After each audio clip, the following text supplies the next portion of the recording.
Hello friends, जय हिंद। स्वागत है आप सभी का पीमैक्स क्लासेज के यूट्यूब चैनल पर। तो आज हम इस वीडियो में पढ़ेंगे गतिमान आवेश तथा चुंबकीय क्षेत्र से संबंधित दो बहुत ही महत्वपूर्ण क्वेश्चन पढ़ेंगे। तो आइए देखते हैं पहला क्वेश्चन क्या है। ये चित्र है जिसमें ABCD एक वर्ग है। इस वर्ग की प्रत्येक भुजा में I धारा प्रवाहित हो रही है। अब अगर आर्स्टेड का नियम क्या कहता है, अगर किसी चालक तार में विद्युत धारा प्रवाहित होती है तो उसके चारों ओर क्या उत्पन्न हो जाता है, चुंबकीय क्षेत्र उत्पन्न हो जाता है। तो अब वही चुंबकीय क्षेत्र हमें निकालना है। कहाँ पर निकालना है? अगर इन सबकी भुजाओं में I करंट है तो हमें सेंटर पर निकालना है, वर्ग के सेंटर पर निकालना है नेट चुंबकीय क्षेत्र। तो अब जरा देखते हैं क्या करेंगे। अच्छा, वर्ग की चूंकि सभी भुजाएं क्या हैं, बराबर हैं। बड़ा ही इंपॉर्टेंट बात, वर्ग की सभी भुजाएं क्या हैं, बराबर हैं और सभी भुजाओं में धारा क्या है, समान है। तो एक चीज तो श्योर है कि जितना चुंबकीय क्षेत्र इस भुजा के कारण सेंटर O पर होगा उतना ही इस भुजा के कारण भी होगा, उतना ही इस भुजा के कारण भी होगा, उतना ही इस भुजा के कारण होगा। लेकिन अगर लंबाइयाँ अलग अलग होती तो चुंबकीय क्षेत्र भी क्या होता, अलग अलग होता। तो अगर हम एक भुजा के कारण यहाँ पर चुंबकीय क्षेत्र निकाल लें और अगर सभी चुंबकीय क्षेत्र की दिशा एक ही हो, बड़ी ही इंपॉर्टेंट लाइन है, अगर सभी चुंबकीय क्षेत्र की दिशा एक ही हो, यानी सभी चुंबकीय क्षेत्र सभी भुजाओं के कारण जो यहाँ पर चुंबकीय क्षेत्र है, अगर उनकी दिशा एक हो, एक ही दिशा में हो सब, तो उनको हम क्या कर लेंगे, जोड़ लेंगे। इसके कारण इसके कारण इसके कारण इसके कारण टोटल चुंबकीय क्षेत्र जोड़ लेंगे। और वो भी अलग अलग, हमें चारों का नहीं निकालना, हम एक का निकालेंगे। चार से क्या कर देंगे, गुणा कर देंगे, तो टोटल चुंबकीय क्षेत्र यहाँ पर निकल जाएगा। तो अब जरा देखते हैं कि क्या सभी चुंबकीय क्षेत्र सभी भुजा के कारण चुंबकीय क्षेत्र एक ही दिशा में है या नहीं। तो इसके लिए हम क्या लगाते हैं, इसके लिए हम लगाते हैं किसका नियम, तो इसके लिए हम लगाते हैं दाहिने हाथ की हथेली का नियम नंबर 1। अंगूठा होता धारा की दिशा में, फैली हुई अंगुलियां उस बिंदु को इशारा करे जहां पर चुंबकीय क्षेत्र हम लोगों को निकालना है। तो अब जरा बताना, धक्का देने की दिशा किधर है, बाहर की ओर। तो यहाँ पर इस भुजा के कारण चुंबकीय क्षेत्र है बाहर की ओर। इस भुजा के कारण अगर निकालोगे तो यहाँ भी क्या है, बाहर की ओर। इस भुजा के कारण बाहर की ओर, इस भुजा के कारण बाहर की ओर, यानी सभी में जो करंट बह रहा है सबके कारण जो चुंबकीय क्षेत्र है वो किधर है, बाहर की ओर है। तो एक भुजा के कारण हम यहाँ चुंबकीय क्षेत्र निकालेंगे, बाकी 4 से गुणा कर देंगे, वही हो जाएगा नेट चुंबकीय क्षेत्र। क्यों 4 से गुणा करेंगे, क्योंकि सभी भुजाओं की लंबाई बराबर है, सब में करंट भी क्या है, बराबर है। तो आइए पहले इस भुजा के कारण हम यहाँ पर चुंबकीय क्षेत्र निकालते हैं। चूंकि ये परिमित लंबाई का चालक तार है तो पहले हमें इससे लंबवत दूरी पता होनी चाहिए। ये दूरी, टोटल दूरी है 2a, टोटल दूरी है 2a, तो ये आधी दूरी कितनी हो जाएगी, ये वाली दूरी हो जाएगी भैया स्मॉल a। कितनी हो जाएगी, स्मॉल a। अब जरा बताना, यहाँ से इसको हम क्या कर देंगे, मिला देंगे, यहाँ से इसको हम क्या कर देंगे, मिला देंगे। डेरिवेशन अगर याद हो परिमित लंबाई के कारण तो कुछ इस तरह से बना था चित्र। इधर वाला कोण था φ1, इधर वाला कोण था φ2, इसमें I करंट दौड़ रहा था। बात समझ में आई, ठीक है। इसकी लंबाई से हमें मतलब नहीं था, लंबाई कुछ भी हो, परिमित हो। तो वर्ग की भुजा की लंबाई परिमित है, तो ये वाला कोण बनेगा φ1, ये वाला कोण बनेगा φ2, दोनों ही कोण होंगे 45 अंश। क्यों? क्योंकि वर्ग की एक भुजा केंद्र पर टोटल 90 अंश का कोण बनाती है और यहाँ पर क्या हो जाएगा, ये क्या कर रहा, समद्विभाजित कर रहा कोण को, तो 45 अंश हो जाएगा। तो ये वाला चित्र हम मिटा रहे हैं, ठीक है।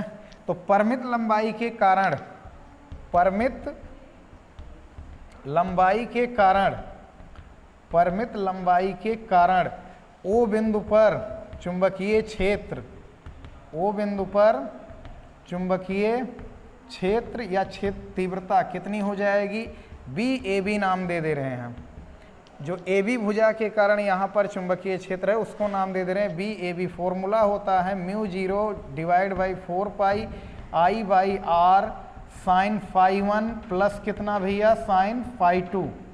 ये होता है फॉर्मूला अपने पास। परिमित लंबाई के कारण उससे r दूरी पर चुंबकीय क्षेत्र की तीव्रता निकालने के लिए, जिसमें खुद कितनी धारा बह रही हो, I धारा बह रही हो, उसके लिए चुंबकीय क्षेत्र निकालने का ये फॉर्मूला होता है। तो VAB हो जाएगा mu not divide by 4 pi, current तो I है, यहाँ से दूरी कितनी है R नहीं बल्कि क्या है A है, तो यहाँ से हो जाएगा साइन φ1 कितना 45 डिग्री, 45 साइन φ2 कितना, ये भी कितना 45 डिग्री।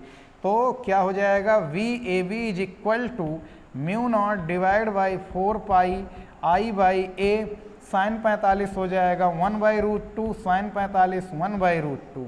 कोई दिक्कत?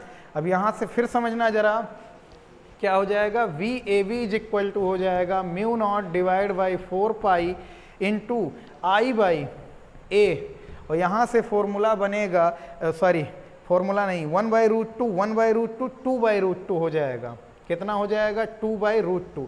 ये तो एक भुजा के कारण यहाँ पर हमने चुंबकीय क्षेत्र निकाला सेंटर पर, ठीक है। इसलिए वर्ग की सभी भुजाओं के कारण, वर्ग की सभी भुजाओं के कारण O बिंदु पर यानी सेंटर पर चुंबकीय क्षेत्र, या सेंटर पर वैसे ही कह देते कुल चुंबकीय क्षेत्र, इसके कारण भी होगा, उस साइड के कारण भी होगा, इस साइड के कारण भी यहाँ पर कुछ ना कुछ क्या होगा, मैग्नेटिक फील्ड होगा। तो इसलिए टोटल चुंबकीय क्षेत्र क्या हो जाएगा B इज इक्वल टू, अभी बताए हैं, एक का निकाल लो, बाकी 4 से क्या कर दो, गुणा कर दो, क्योंकि सबकी दिशाएं भी एक ही डायरेक्शन में हैं। सभी चुंबकीय क्षेत्र, सभी भुजाओं के कारण चुंबकीय क्षेत्र एक दिशा में है। तो यहाँ से हो जाएगा B is equal to 4, VAB का मान पता है, क्या हो जाएगा mu not divide by 4 pi into I by A, यहाँ क्या हो जाएगा 2 बाई कितना √2। इस 2 को बाद में हम लिख ले रहे हैं √2 गुणे √2, एक √2 से एक √2 कट जाएगा, तो आ जाएगा अपने पास म्यू नॉट डिवाइड बाई 4 पाई, कितना हो जाएगा, यहाँ से यहाँ पे 2 नहीं रह गया, √2 हो जाएगा, तो क्या हो जाएगा, और 4 का इधर से गुणा तो 4√2 I बाई A। ये आ गया नेट मैग्नेटिक फील्ड, कहाँ पर, सेंटर पर। अगर करंट की डायरेक्शन उलट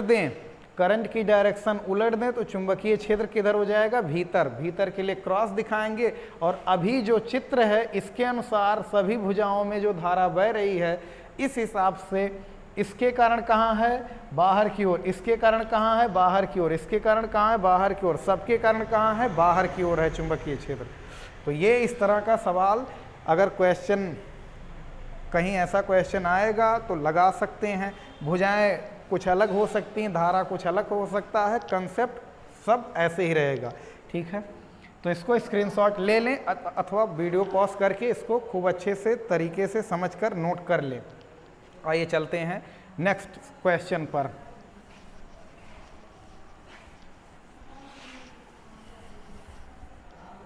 चलिए नेक्स्ट क्वेश्चन है अपने पास, दूसरा क्वेश्चन है भैया, एक सर्कुलर, ठीक है, एक वृत्ताकार धारावाही कुंडली है, इसमें कितनी धारा बह रही है, I धारा, इसकी त्रिज्या कितनी है, R1 है। ये क्या है, सेंटर है, बात समझ में आई। एक दूसरी वृत्ताकार कुंडली है इसके ऊपर से, इसमें कितनी धारा बह रही है, चलो I2 करंट बह रहा है, इस तरह से I2 करंट बह रहा है, इसकी त्रिज्या कितनी है, R2। चित्र से ही देखने में नज़र आ रहा है, यहाँ करंट क्या है, मान लो I1 करंट है, यहाँ करंट क्या है, I2 करंट है। I1 बड़ा है या I2 बड़ा है अभी हम कुछ नहीं कह सकते हैं। एक चीज़ लेकिन तो श्योर है कि R2 क्या है, R2 बड़ा है किससे, R1 से। अब हमें क्या करना, सेंटर पर हमें चुंबकीय क्षेत्र निकालना है। तो सेंटर पर अगर हमें चुंबकीय क्षेत्र निकालना है तो इस वृत्ताकार धारावाही कुंडली के कारण भी यहाँ पर होगा और इसके कारण भी यहाँ पर चुंबकीय क्षेत्र होगा। तो अब हम क्या करेंगे, चुंबकीय क्षेत्र निकालते हैं। पहले कुंडली के कारण चुंबकीय क्षेत्र देखोगे तो किधर आएगा, बाहर की ओर। किधर आएगा, बाहर की ओर।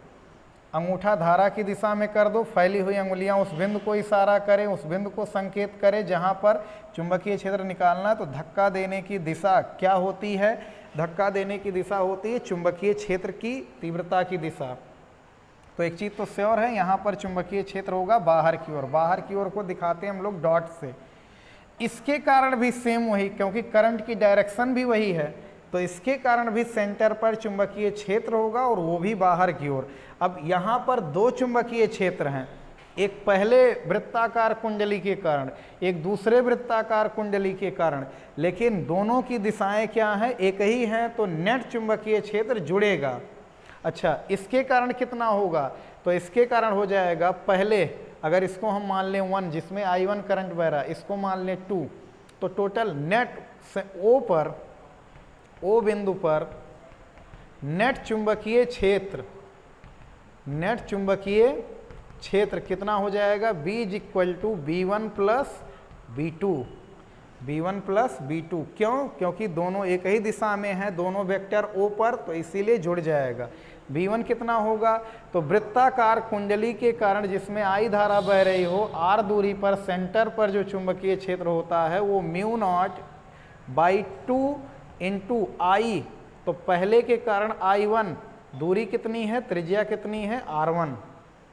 दूसरे के कारण कितना होगा, μ0/2 इंटू दूसरे के कारण धारा I/R, लेकिन I2/R2। तो ये हो जाएगा नेट चुंबकीय क्षेत्र, और कागज के तल के लंबवत क्या होगा, दिशा बाहर की ओर होगी। अब अगर यहीं पर हम क्या करें, यहीं पर अगर इस वाले कुंडली में धारा की दिशा क्या कर दें, उलट दें, तो पहले इसको नोट कर लेना, ठीक है। इस तरह से अगर दिशाएं एक ही हों तो चुंबकीय क्षेत्र जुड़ जाएगा।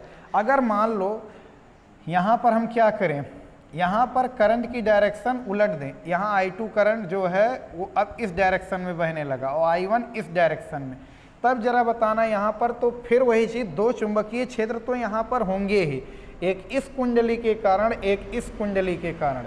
लेकिन अब नेट चुंबकीय क्षेत्र अगर हम निकालेंगे तो अब जरा समझना, इसके कारण किधर होगा, बाहर की ओर। इसके कारण किधर होगा, अंगूठा धारा की दिशा में, फैली हुई अंगुलियां उस बिंदु को संकेत करें जहां पर हमें चुंबकीय क्षेत्र निकालना, भीतर की ओर। तो दूसरे तार के कारण, दूसरे कुंडली के कारण, दूसरे वृत्ताकार कुंडली के कारण भीतर की ओर है चुंबकीय क्षेत्र, पहले वृत्ताकार कुंडली के कारण बाहर की ओर। अब अगर दो वेक्टर विपरीत दिशा में हैं तो उनका परिणामी उनके अंतर से निकालते हैं, अंतर से निकालते हैं और बड़े वाले में से छोटा वाला घटाकर निकालते हैं। अब तो हमें पता चलेगा नहीं कि कौन बड़ा है कौन छोटा है, क्योंकि I2 I1 का मान नहीं पता है। लेकिन जब यही अंक दिया रहेगा, एक नंबर दिया रहेगा कि इतने अमाउंट में करंट बह रहा है, तो ऐसे सवाल को हम लोग बहुत अच्छे से लगा सकते हैं। फिलहाल अगर करंट की डायरेक्शन अलग अलग है तब क्या होगा, तो O बिंदु पर नेट चुंबकीय क्षेत्र, O बिंदु पर नेट चुंबकीय क्षेत्र हो जाएगा B is equal to B1 अंतर B2। क्यों ऐसा कर रहे हैं, B1 अंतर B2, माइनस नहीं कर रहे हैं। इसका मतलब हुआ, इसका दो मतलब होगा, या तो B1 में से क्या घटेगा B2, या तो B2 में से क्या घटेगा B1। जो बड़ा होगा उसमें से छोटा वाला घट जाएगा, ठीक है, क्योंकि यहाँ पर दिशाएं विपरीत हैं, इसके कारण बाहर की ओर, इसके कारण किधर है, अंदर की ओर। क्यों नहीं ये डिसाइड कर मिल रहा है कि कौन बड़ा है कौन छोटा, क्योंकि त्रिज्या का मान तो ये तो सही है कि हाँ ये बड़ा है, लेकिन I1 I2 में कुछ बात नहीं क्लियर है। अगर क्लियर हो जाती तो उसके हिसाब से जो बड़ा आ जाता उसी तरफ परिणामी वेक्टर की दिशा होती और अंतर उस हिसाब से हम लोग निकाल लेते। तो अब जरा बताना B बराबर क्या हो जाएगा, वही चीज़, B1 कितना होगा, B1 वही क्लियर है, यही होगा μ0/2 I/R होता है, लेकिन पहले में करंट बह रहा I1, तो I1/R1 अंतर μ0/2, I2 करंट बह रहा है, दूसरे में I/R होता है, लेकिन I2/R2।